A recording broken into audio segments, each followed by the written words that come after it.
తెలంగాణ రాజకీయాలు అనూహ్యంగా మారిపోతున్నాయి. అసెంబ్లీ ఎన్నికల్లో ఓటమి తర్వాత భారత రాష్ట్ర సమితికి గడ్డుకాలం ఏర్పడింది. ఆ పార్టీ నుంచి గెలిచిన 39 ఎమ్మెల్యేల్లో సగం మంది పార్టీ మారుతున్నారని తెలిసింది. ఇప్పటికే ముగ్గురు నలుగురు అధికారికంగా కండువా కప్పుకోగా తాజాగా మరికొందరు కాంగ్రెస్తో టచ్లోకి వెళ్లారని సమాచారం. తాజాగా కరీంనగర్ ఎమ్మెల్యే మాజీ మంత్రి గంగుల కమలాకర్ కూడా పార్టీలో చేరుతున్నట్లు సమాచారం. ఇప్పటికే రేవంత్ రెడ్డితో కమలాకర్ చర్చలు జరిపినట్లు తెలుస్తుంది. గంగుల పార్టీ మార్పుతో మాత్రం గులాబీ పార్టీకి కంచుకోటగా ఉన్న కరీంనగర్లో భారీ ఎదురుదెబ్బ తగలనుంది. టీడీపీ నుంచి రాజకీయ జీవితం ప్రారంభించిన గంగుల కమలాకర్ బీఆర్ఎస్ పార్టీలో 11 ఏళ్లుగా కొనసాగుతున్నారు. పార్టీ అధికారం కోల్పోయిన గంగుల కమలాకర్ కరీంనగర్లో ఎమ్మెల్యేగా గెలిచి ప్రత్యేకత చాటారు.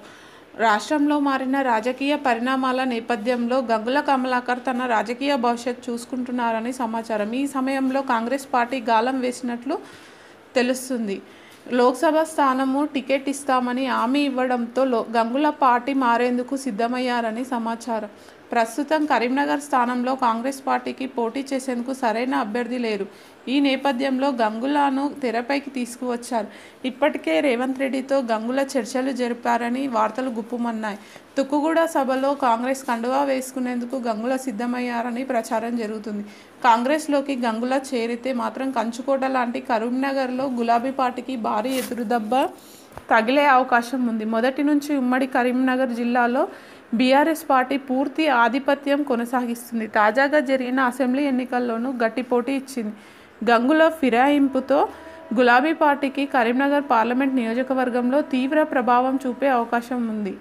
గ్రానైట్ వ్యాపారం చేసిన గంగుల కమలాకర్ తెలుగుదేశం పార్టీ నుంచి రాజకీయ జీవితం ప్రారంభించాడు. 2000 సంవత్సరంలో కరీంనగర్ కార్పొరేటర్గా ఎన్నికయ్యాడు. 2009లో టీడీపీ నుంచి కరీంనగర్ ఎమ్మెల్యేగా ఎన్నికైన కమలాకర్ తెలంగాణ ఉద్యమం సమయంలో నాటి టీఆర్ఎస్ నేటి బీఆర్ఎస్ పార్టీలో చేరారు. 2014, 2018, 2023లో కరీంనగర్ నుంచి ఎమ్మెల్యేగా గెలిచి సత్తా చాటారు.